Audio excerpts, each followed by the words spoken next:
Terrific. So good morning, everyone. This is Connie Burke speaking from OASAS. Happy to be with you for our monthly regional OSF regional abatement and all other things OASAS call. I'll put it that way. In terms of the regional abatement, and just a couple of comments to make. And after that, I am going to be turning it over to Maria Morris, our Associate Commissioner for Addiction Treatment and Recovery. She has some things that she wanted to have an opportunity to talk with LGUs in particular about, so happy to have her joining us this morning. Want to check in, folks, in terms of kind of status with regional abatement. You know, we're at a point with the regional abatement where dollars have gone out and reporting will not be needed again until next spring, when you'll be reporting out on your use of dollars in 25. I do want to comment with regard to the direct share. So as a reminder, and this is something that we've discussed at this meeting before, that is reporting out on direct share. So folks may recall that 2 years ago, we did start including questions about use of the direct share portion of the settlement funds in our report cycle, where we were also asking you about regional abatement. As is expected, right? Things continue to evolve and things will continue to change over time. And this past year, one change we saw was legislation that requires those in receipt of opioid settlement direct share to make information publicly available by November 1st each year on the use of the direct share portion of your opioid settlement dollars. So interestingly, because it began, you know, this year, we did know, and we had conversations about the expectation, the requirement. OASAS provided some guidance. We did, after the 1st of November, send out a request to the individuals we have identified as respondents on direct share. So we did send a communication to say, we do need to hear from you with regard to how you made your direct share spending information available, because the statute also says that entities had to make that information available to OASAS, and that we were responsible for reposting that information on the OASAS webpage. The only time frame or deadline that was written into the statute was that 11/1, that by 11/1 every year, the information needs to be made publicly available by the receiving entity. We sent out a communication saying, please confirm with us or send us, you know, information on how you made it publicly available. We asked that that be sent in to us by today, so close of business on November 19th. We did send out a reminder earlier this week, and happy to say that we have 34 out of 63 responses with regard to the direct share. So given that folks have until the end of the day today to report, that to me, that's pretty good, right? We've heard from about half folks even before the deadline. So grateful there. Interestingly, we didn't know what we would get in terms of how folks were making this info publicly available. Would a county opt to send us the URL to their county webpage where they're making the information publicly available? Or would a county potentially create a report that would be posted in your county office or something, right? Like, you know, or made available through a newsletter or something. So we didn't know how people were going to address the statute. We have gotten a variety of types of response. We're following up in some instances because where, say, information may be posted in a public location, right? We would need to know what information is so that we can also make it available on our webpage. So depending on what you've shared, how you've opted to make it available, we need to be sure that we're collecting that information and then in turn making it available on the OASAS web.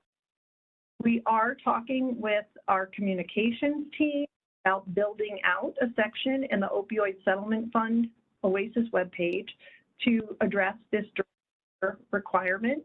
So we are working on that. I can't say, I'm hoping, early in 26 we'll have this addressed. And we will also show that we have reporting, hopefully, from all 63 entities.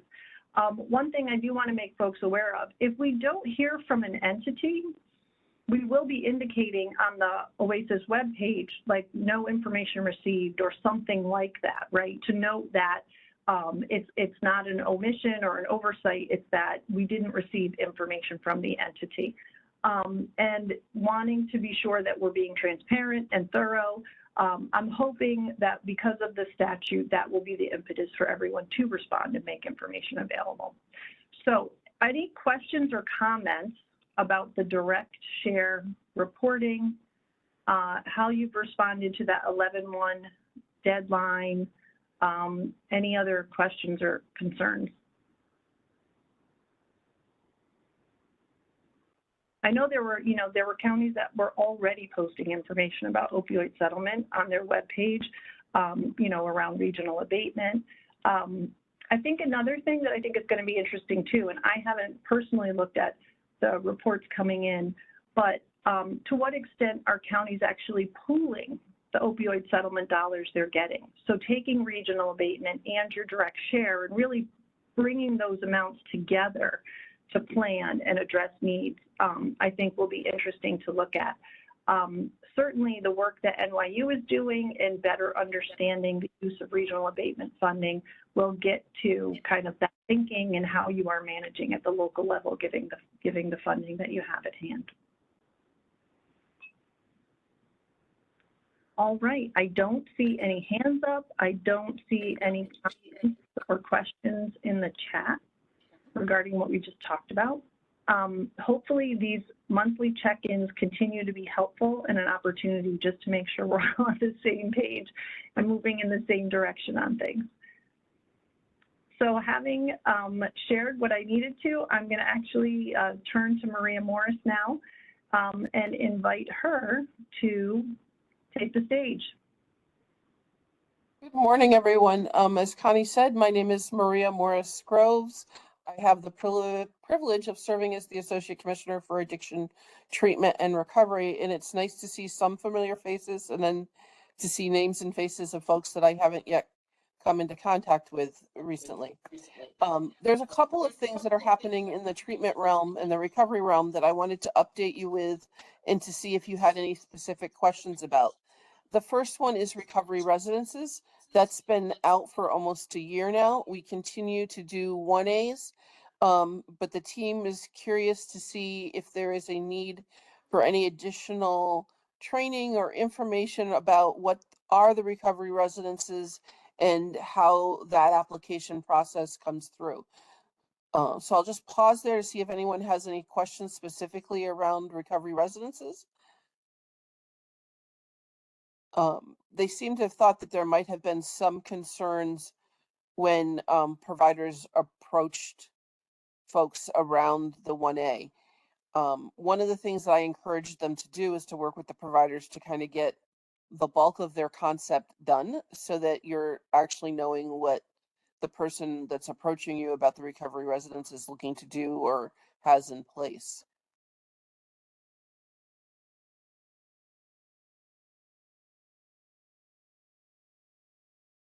Okay, I told them I would bring it. If there is ever a question, please feel free to reach out to us and we'd be happy to answer any questions. I am excited to say that we're bringing our first applicant who is new to the OASAS system. So they're going to go to the BSAC in December. So we will have one over the hurdle and one that has actually drawn down some of the funding that has been available for them for some basic startup stuff. So that's pretty exciting for us, and we look forward to more in the first half of the new year. The other two items that I wanted to talk to you about is some things that we're working on in terms of systems development in the treatment realm. One is, some of you may have heard that we are undertaking the development of a new regulation that would combine 816 with 818 to come into somewhat of a line with the new ASAM criteria that is out there. So we are in the very early stages. We've had conversations with providers over the last 6 to 9 months. We have a very draft regulation that is beginning to take form. But we wanted to let you know that we're looking to do this, and that there'll be rates available for the providers when this happens in hopefully June or July. So you also may see some folks, we're having a webinar in December, I'm not sure of the date, with the folks that are standalone 818s or 816s, so either standalone withdrawal services or standalone inpatient, to talk a little bit about our vision and where we're moving, how we're moving forward. So there may be some that are looking to get ahead. So if they don't have 816 services, they may be looking to add 816 services so that they're in a position with some swing beds, so that they're in a position to make conversion easier. Likewise, if you have some 816s that are standalone, they may be looking to add some 818 beds, again, to make conversions standalone. Happy to answer any questions, but just wanted to make you aware that those conversations have started and are happening, and we certainly will let you know when the regulations are out for comment and we get to the place where we're not just circling internal drafts.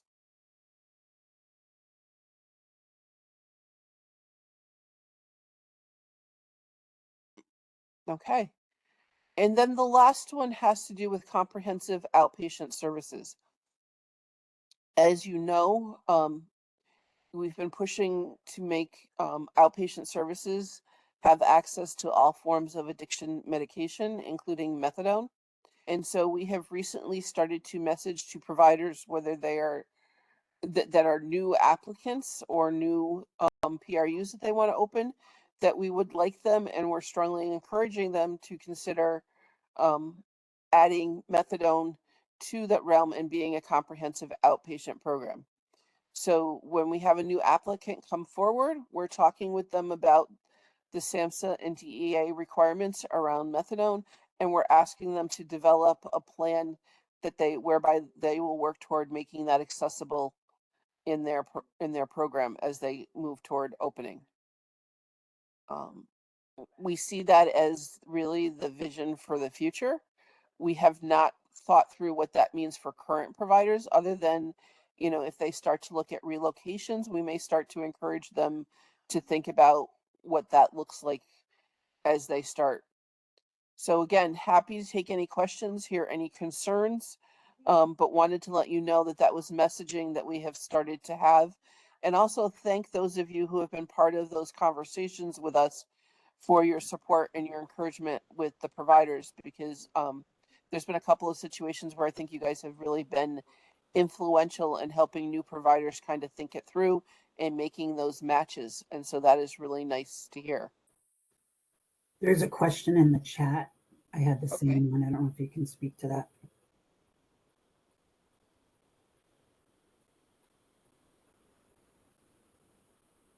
So We are really, oh. so the question is, so let's go back up to the questions. Would 818 beds need to add 816 beds, or is it optional? So when we get to the new regulation, there will be one level of care that will have a stabilization and a rehabilitation combined. A provider that could be an 818 currently is not required to go out and add 816 now. But when we work toward conversion to whatever the new nomenclature is, they will be required to offer some level of withdrawal services. I hope that is helpful and that answers that question. The next question, are new applicants for 822 outpatient care required to have methadone? We are messaging that methadone should be part of what they're thinking about, with the idea that all clinics at some point in the future will be comprehensive in nature. So we're actually trying some creative ways. We have a couple of providers that are actually working with what was either another comprehensive outpatient program that currently supplies methadone or with an OTP to have a medication or satellite unit within their clinic so that methadone can be an option. Can I just make a comment? This is Tammy from Orange County. Yeah. Representing Lacey Trimble, our commissioner. So I know it's a bigger conversation. I'm sure I'm not alone, but we have a lot of history in experiencing pushback from the local municipalities about offering medication-assisted treatment in general, but specifically methadone. And for instance, we have a mobile medication unit that our federally qualified health center has. It also operates the OTP in our county, and literally the community that I would like it in will not even let them park the unit. So, I mean, and this is, I've been in my position 15 years. We've had many conversations with this particular city. They're not the only ones, though. We have another outpatient provider that is trying to expand their services in one of the other cities, same issue. So I'm just wondering, I guess what I'm wondering is where OASAS is able to support those conversations, maybe differently, because there is a lot of, it's just, you know, I could go on, but I know you know the conversation. Yeah, and so I think we are working very hard to think about the appropriate messaging to help you and to have those conversations. I don't think it's going to be an easy lift for us to do it. I think it's the right lift to do. And so that's why it's an over time process. Um, Certainly willing to think about how to have some conversations with your community in Orange County about some of their issues. So please email me offline if that's something we can think about doing, because I think those are the types of conversations that are next to make this vision really a reality. And I will put my email in the chat. Okay, thank you.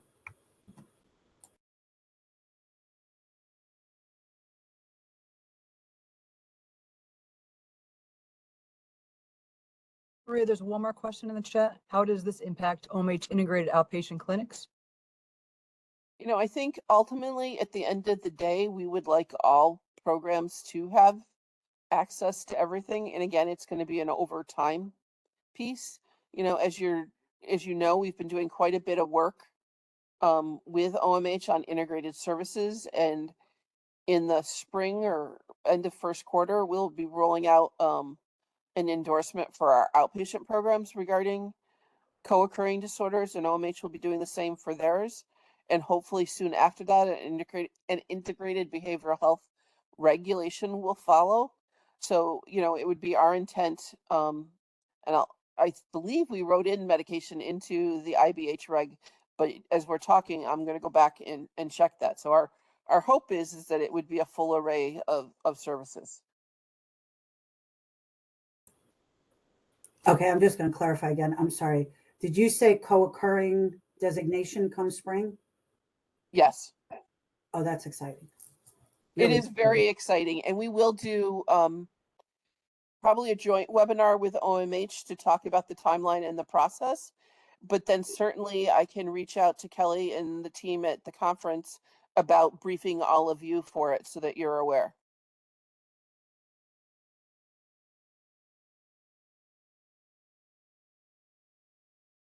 Janet, I see your question about the expectation of when do we expect everyone to be required to have methadone. I will be honest with you, we have just started to truly message that with new applicants, and started to message it with others that are looking to do work or relocate.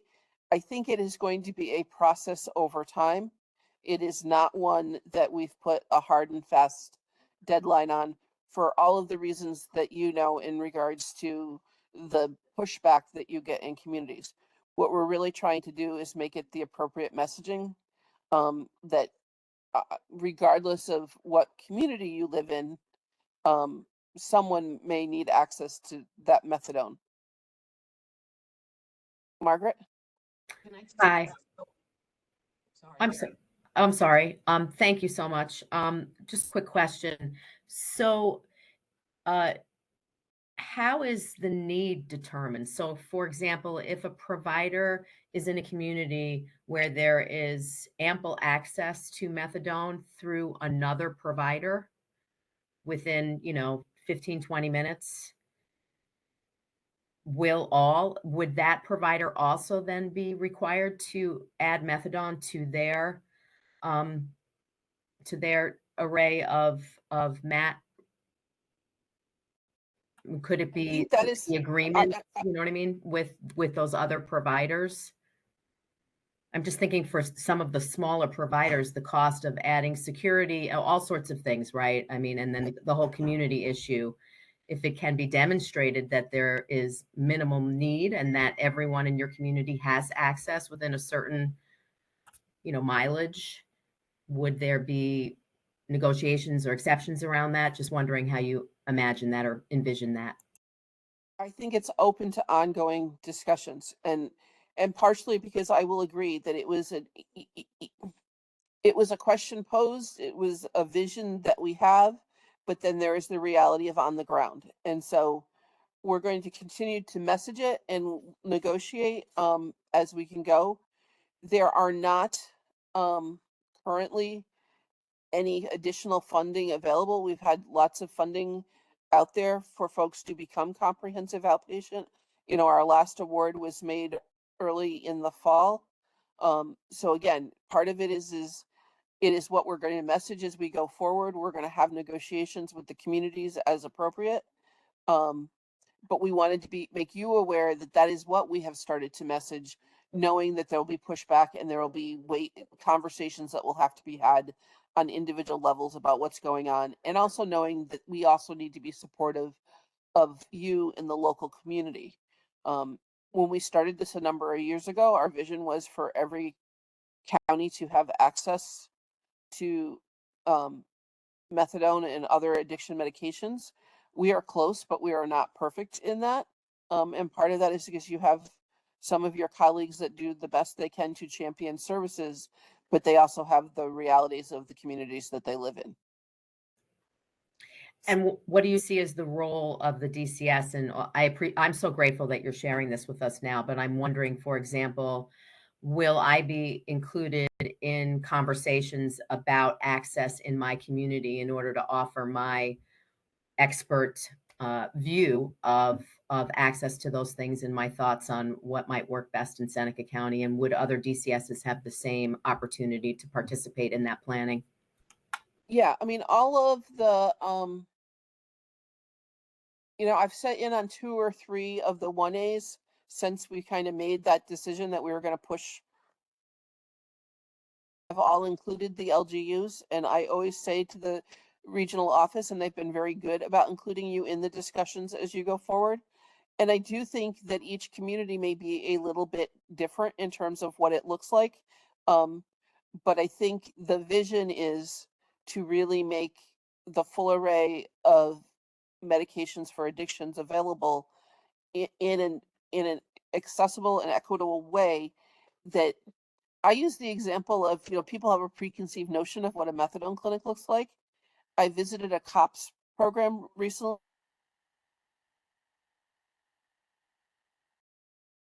accessing addiction treatment would have that available, and you wouldn't know that it is a comprehensive outpatient program and serves methadone unless you knew exactly what they were doing. So I think some of that, to the question about the stigma reduction, is some of the things that we need to think through as we go forward.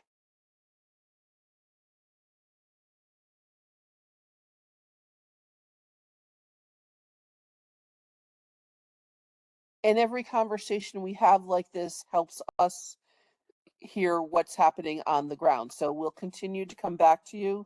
The updated 822 regs are out for comment that take in consideration the final rule.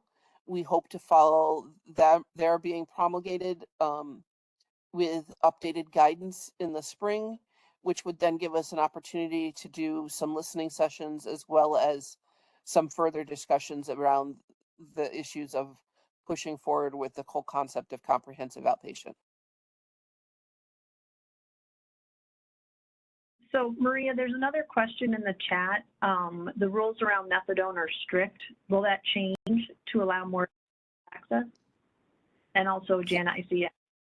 Yeah, so some of the rules are federal, and we can't change federal policy as much as I think many of us on this call would really like to do that.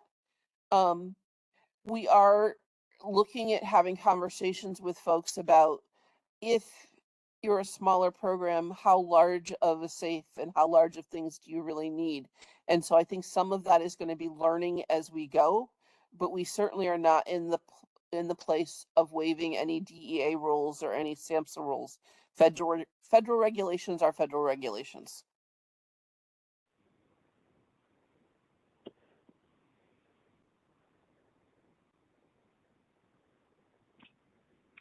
And again, Janet, I'm sorry. I was going to say, to go back to Janet's question, there is no timeline on when this will happen for everybody, but it is a process that we're starting as we go forward. I think Connie was calling on Janet, and then I see CFB has their hand up. So at this point, it's not really a requirement, it's a discussion as to what the needs are of the county, and it's somewhere that you guys are moving towards, but it's not necessarily like a requirement, because I have people asking me saying they want to open at 8/22, and I really do need to know what I'm telling them, because if it's a requirement, I need to tell them up front before they do any further work on this. So if you have someone looking to open an 8/22, I Mhm. think you need to say to them, you should be open to exploring being a comprehensive outpatient program. Mhm. And then when we get to the 1A, if there are reasons that it's not possible, we can think that through. But I think we have been messaging to new inquiries that you need to be thinking about being a comprehensive program. Okay. And certainly, to go back to the conversation about, your communities better, we're going to listen to some of what you have to say, but we are going to message to new applicants that you should be thinking about what the ability to have methadone might look like for you. If I could just piggyback on what was said earlier, it's really going to be preclusive to smaller providers. There's a lot of regs, you know more the regs than I do, honestly. But it's expensive. It's a lot. For us, it's less stigma than the burden that's going to be put on smaller providers and grassroots providers, which I think that we want to encourage to serve, rather than just the bigger providers who can really shoulder this.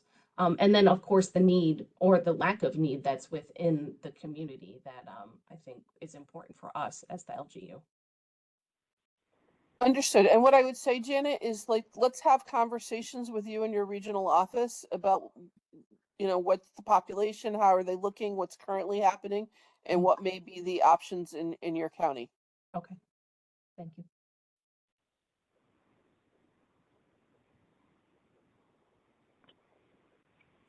CFB?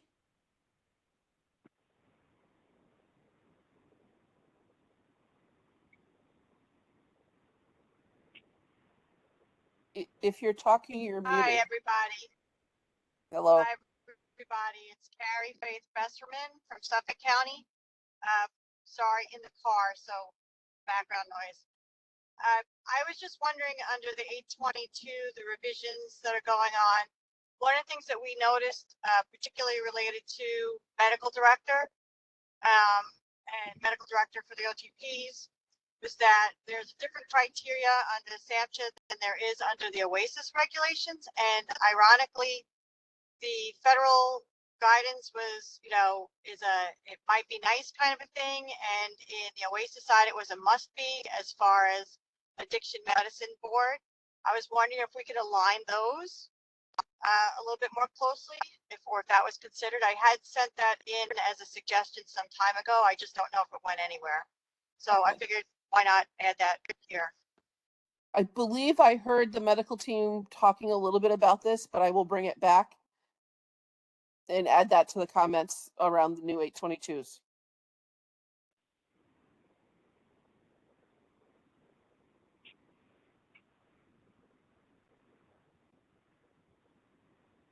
Okay.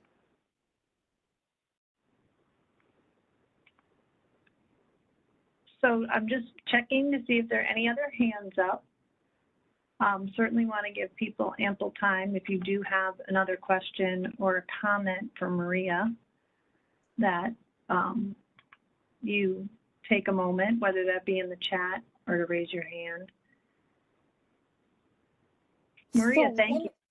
Yeah, Oh, go ahead. one of my questions for all of you would be, would it be helpful if I tried to come on a quarterly basis and just provided you with some of this type of updates? And if there's specific topics that you want to hear about, if you let Connie know, we'd be happy to have the appropriate staff available.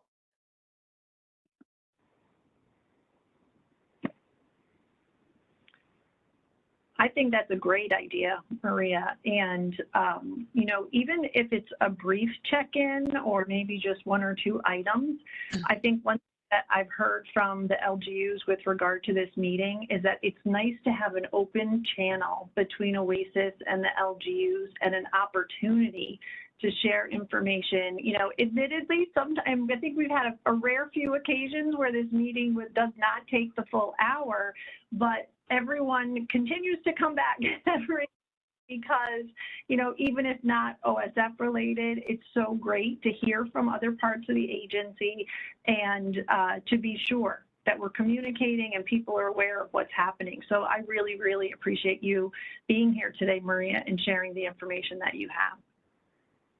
And that's coming from the perspective. I appreciate you having me and giving me some time. I certainly will be back at maybe the end of the first quarter, and I will make sure that the team that's working on the integrated services work reaches out and we get a time to brief the conference as a whole on the co-occurring and integration work. Awesome. That's fantastic. Yeah. Kristen, you have a question? Yes, thanks, Connie. Maria, I just want to ask, I was going through the chat and I just seen one I want to make sure that we did answer because I just not sure. It says, will there be funding associated with methadone requirement? I recall setting up the safes, et cetera, to be quite pricey. Did we get to that question? I just want to double check before we close. Yeah, I think what I said is we have made quite a bit of an investment in comprehensive outpatient programs. And at this time, we're really focusing on getting the ones that we have awarded up and running. I can't speak to what might happen 2 or 3 years down the road. And certainly we do understand the cost. And so I think that, again, is part of the ongoing negotiation. But we want people to think about, could this be something they do, and be able to think about the issues with them. And I think Carrie has her hand up again. CFC?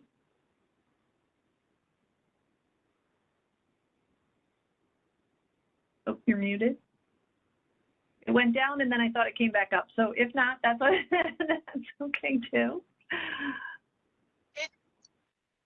It did. I hit a bump and then my phone went off. I don't know. Two quick questions. One was, and you may not be able to answer it, what is the length of time on average that it's taking people to get through the process when they are applying for the recovery housing? When they're going through that process on the review end?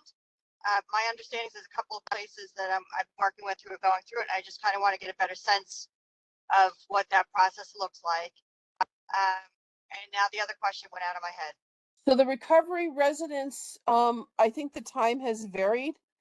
Some of it has to do with how complete or how familiar the applicant is with the whole process, and with some of the OASAS certification processes.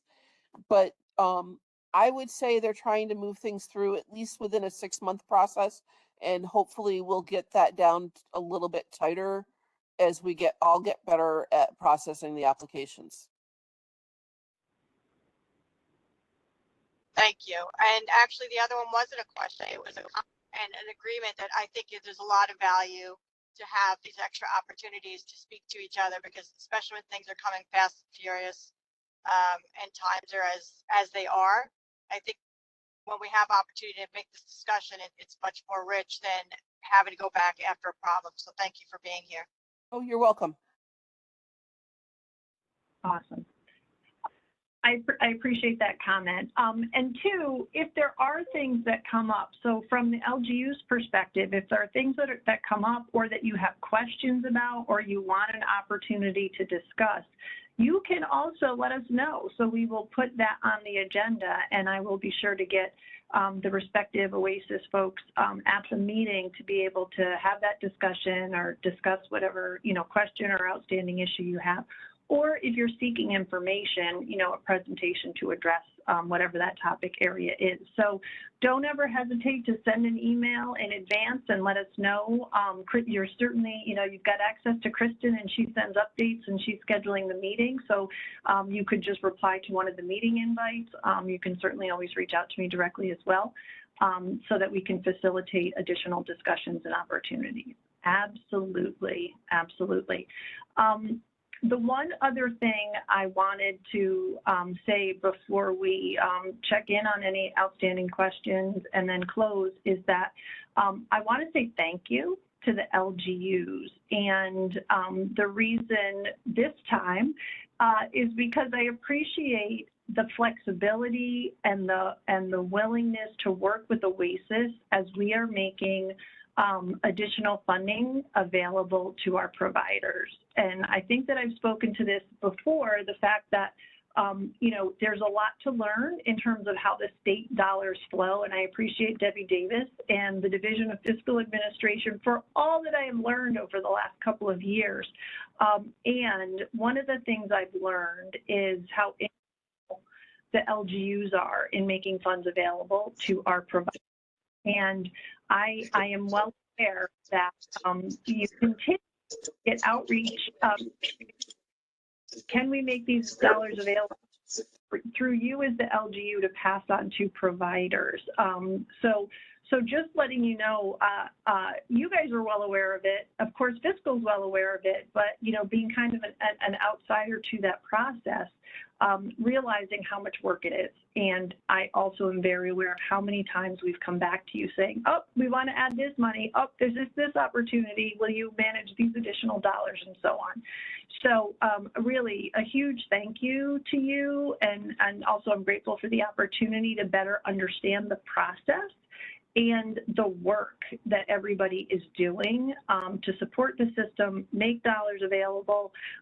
Absolutely see you, LGUs, and all that you're doing in supporting the system and the providers. So I just wanted to mention that. I know that through some recent opportunities under the stewardship funding for outpatient support and bedded program support, we are reaching out to you.